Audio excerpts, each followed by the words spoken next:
Robin Daniels, and I will be discussing the Joker from The Dark Knight and Diffusion Theory. When the Joker emerges and begins wreaking havoc on the people of Gotham, Batman must accept one of the greatest psychological and physical tests of his abilities to continue his fight against injustice.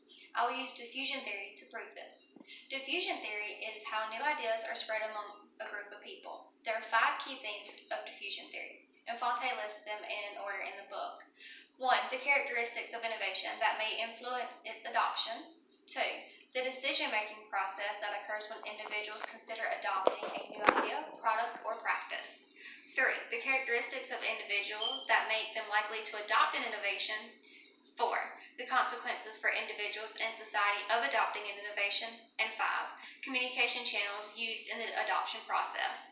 There are also change agents, or people that encourage opinion leaders to adopt, reject an innovation, and gatekeepers, or individuals who control the flow of information to a given group of people. Each of these elements and people are present during the climactic scene involving the Joker. In the film, the Joker presents 2 boats with his plan.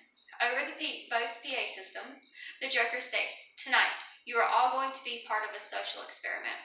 Through the magic of diesel fuel and ammonium nitrate, I'm ready right now to blow you all sky high. Anyone attempts to get off their boat, you all die. Each of you has a remote to blow up the other boat. At midnight, I'll blow you all up. If, however, one of you presses the button, I'll let that boat live." So, what's it going to be? Harvey Denton's most wanted scumbag collection, or the sweet and innocent civilians? You choose. Oh, and you might want to decide quickly, because the people on the other boat might not be so noble. Joker believes the people of Gotham deep down are just as bad as he is and will kill each other to save themselves. The first element of Joker's diffusion theory, the characteristics that may influence the adoption, are the explosives on each boat, and the rules the Joker has given the people of Gotham. The Joker is also counting on the passengers to influence the outcome. The second element is the decision-making process that goes when the people and prisoners start to debate about what to do about the other boat. On the people of Gotham's boat, one woman states, "We don't all have to die. They've had their chance." Where a military officer says, "We're not going to discuss this." The group of people start to get upset. The people of Gotham decide to put their decision up to a vote. The majority outcome is that they choose to blow up the other boat. Meanwhile, on the prisoner boat, the inmates are getting upset while their guards try to keep them contained. The prisoner's decision-making process is less diplomatic. They are screaming at the guards that the other boat is going to blow them up. There is no voting or specific way for the prisoner boat to decide what to do. However, one prisoner stands up and calmly walks to the man in charge. He tells him that he'll blow up the other ship so it won't be on the guard. Then the guard gives the prisoner the detonator, thinking he is about to blow up the other ship.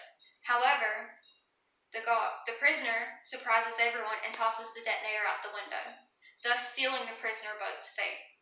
There was no decision-making by the process by the group. One man decided he will solve the issue and toss the detonator overboard. In retrospect, doing this perhaps saved both boats from exploding by each other's hands. The third element in diffusion theory during this scene is the characteristics of individuals that make them likely to fulfill Joker's theory. In this case, the characteristics of the prisoners make it likely that they will blow up the other people. The prisoner's boat is full of inmates who have killed innocents with no remorse. Therefore, blowing up a boat full of innocents should seem natural to them. However, some obstacles prevent that from happening. One is the guards with weapons. Normally, if the prisoners really wanted to blow up the other ship, they would have easily overpowered the guards and take the detonator, thus destroying the other boat. Instead, one prisoner decided to toss the detonator overboard, exhibiting what many prisoners may have been thinking. Ultimately, they don't want to kill innocent people that way or in any way. This one prisoner takes it upon himself to save those people, as he shows that as prisoners they should pay for their crimes one way or another. The surprise comes from the people of Gotham's boat. They vote to destroy the other boat. One Gotham citizen takes it upon himself to blow up the prisoner boat and gets up to do so. He picks up the detonator, but after some contemplation is unable to go through with it. He puts the detonator down and returns to his seat. The man is dressed in a nice suit. His posture and presence signify that he comes from wealth.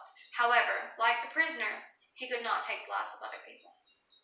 In the film, the people of Gotham and Batman stop Joker's plan from coming to pass. However, with diffusion theory, the fourth element is the consequences for individuals and society for adopting an innovation. In this case, what would be the consequences if either boat had been destroyed? If Joker's plan had truly happened, he would have shown society in their deepest mindset as truly evil and corruptible. Even if the Batman had stopped Joker, if either boat was blown up, the Joker still would have won. However, since neither boat was destroyed, Batman tells the Joker, "The city just showed you that it's full of people ready to believe in good." This is a climactic showdown between Batman and the Joker. While Batman goes on to save the city from Joker's backup plan, if either boat had been destroyed, Gotham itself would crumble as a city. The fifth element in diffusion theory is the communication channels used during adoption in the Joker's plan. The Joker uses a PA system to get his message across. The people of Gotham use a democratic way to communicate with their voting. The prisoner's vote has one man to decide their fate as he tosses the detonator overboard. At the start of the plan, both boats' passengers are upset and yelling, but it's the people of Gotham's vote that show communication and sharing of ideas. This is an interesting take on the process while their lives hang in the balance. The other two groups, the change agents and the gatekeepers, are also present in this scene. In this scene, the change agents can be seen as the people of Gotham's vote who vote to destroy the prisoner's vote. Those that choose to destroy the other vote are encouraging others to go along with the plan, claiming that they had their chance in other things. The gatekeepers in this scene, besides the Joker, are the ones that are controlling the votes, the actual crew members. They find the detonators and hand them to the people they believe are in charge.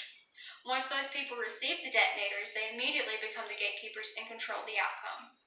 In conclusion, while viewing this film, specifically this scene, it is easy to see diffusion theory in practice. The boat scene is a perfect example of diffusion theory. It goes through all the steps and makes the audience see how diabolical and genius the Joker really is. There are many key elements throughout this film. Just the psychology of the Joker is enough to make people question themselves and their perception of the world.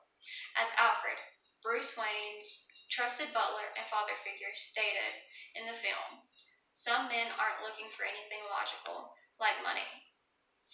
They can't be bought, bullied, reasoned, or negotiated with. Some men just want to watch the world burn."